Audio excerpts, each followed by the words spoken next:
भावसांना कोणी सांगितलं असावं किंवा काही माहिती मिळाली असावी की त्यांनी मला या ठिकाणी बोलवलं. ज्यावेळेस पाटोद्याहून लखनौची बदली झाली तेव्हा मॅडम मला म्हणाल्या की तुमची गैरसोयीला बदली झाली, चांगलं काम करता म्हणून झाली का?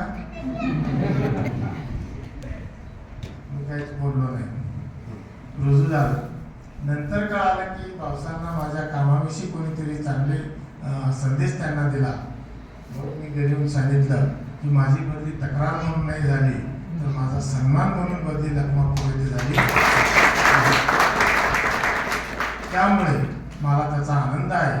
नोकरी जरी तिथं गेलो असतो थोड्या अंतरावर, तरी आपल्या भागामध्ये आलो की बऱ्याच जास्तीत जास्त दिवस मी चांदवड या तालुक्यामध्ये काढले. तिथेही त्या तालुक्यातील सर्व शाळांमध्ये मला अतिशय सन्मानाने गावकरी असतील, शिक्षक असतील किंवा विद्यार्थी असतील, या सर्वांनी मला अतिशय मान सन्मान दिला. त्यांचा मी शतशः ऋणी राहील. आता प्रत्येक ठिकाणी या बदल्या झाल्यानंतर त्या ठिकाणी अतिशय प्रामाणिकपणे, अतिशय